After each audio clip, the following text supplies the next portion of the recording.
Alright, here we go with the run in customs, checking out some of the changes to Griffin, which is definitely one of my most taken pets in custom packs for obvious reasons. But today we're actually not going to buy a treasure chest. And that's because, as well as being made on buy instead of on sell, Griffin has also been granted an additional toy. So I think this is great. I really don't think there should be any toy pets that only have a single toy summoning. I think the only other one still in the game is Vervet. Maybe there's another one that I can't think of off the top of my head. Oh yes, no, there's the purple doggo guy that summons an ocarina. That one's kind of different though, since it's on end turn. But anyway, yeah, Griffin has a new toy, which means that we can start using it in different teams instead of just going for these treasure hunt runs, which admittedly are fun, but I think it's just better in general for pets to be able to slot in and out of different builds instead of just being completely committed to one specific thing. So here we go, we get the Griffin and we activate the Winged Sandal. So this is the new toy, and honestly it's pretty bad, but that's fine, you know, this is the first version of it. I'm sure at some stage it will get some kind of an improvement.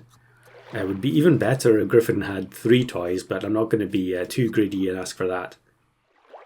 So the Winged Sandal, what it does is end of turn, it gives you 1 free roll next turn. So it's basically like Bigfoot, except it's because it's end turn, it's guaranteed.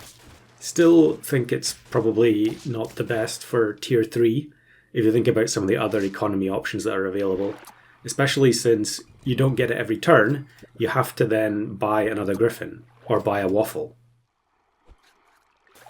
And yeah, on this turn, for instance, we don't end up getting the Griffin, so unfortunately next turn we're not going to get the benefit of the toy at all. Still going to win though, mainly because we just pumped a bunch of stats into the Griffin, but here we go, we get the waffle, and we can buy, sell, crow. Also taking the apples from, what's that little guy called again, the new tier 1 cell unit. It's very, very good, I think. I'm taking that in almost every single pack now as well. I mean, in that particular instance, we didn't, you know, we got a couple of apples out of it, and that was it.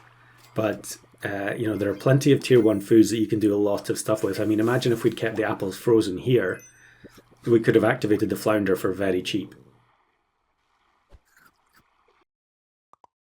Now we get the fossa.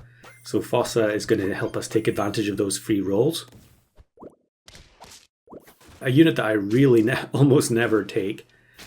And I guess it's just partly because roll in general is such a weird archetype. It can be super broken if you just play nothing but roll pets.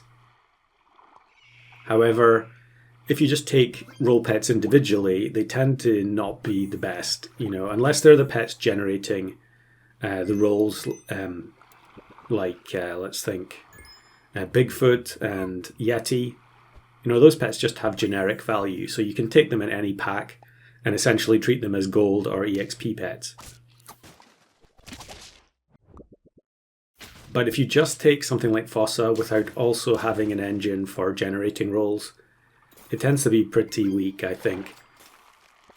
I'm not actually sure I should have spent the chocolate on the Griffin there. I guess I want to be able to get Quetzalcoatl out to the team as soon as I can. I want to bring in a second Fossa.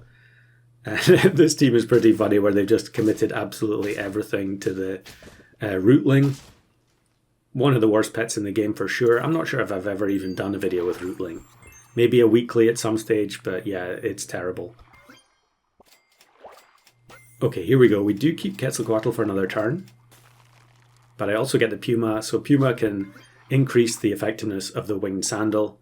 So we should end up getting a lot more rolls per turn.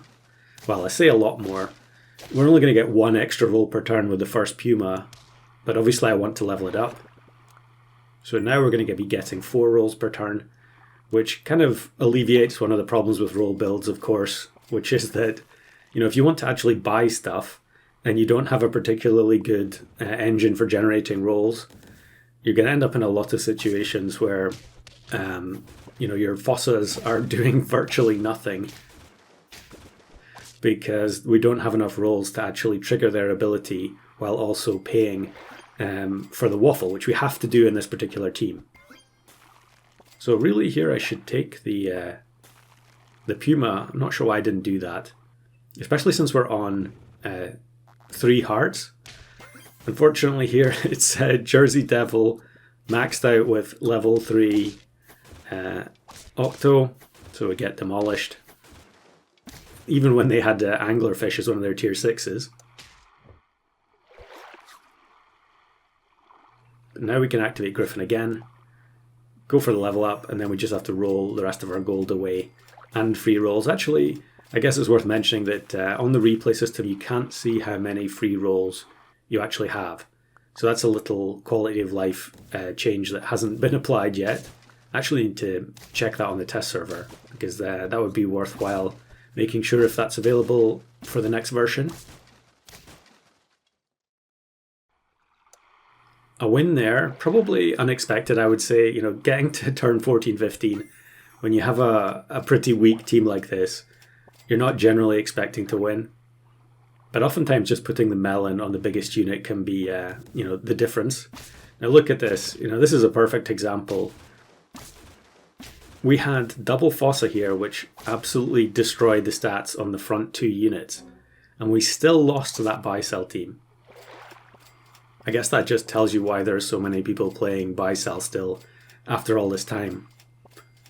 And unfortunately, here on turn 16, I roll down forever, do not find the waffle, which means we lose out on any benefit we could get next turn from the rolls. But we do win. Unfortunately, it's just one of those things. There's not much you can do in these situations. Here we go. We get the Winged Sandals, and of course, unlike something like Puppy, Griffin doesn't have anything that's going to benefit us in battle.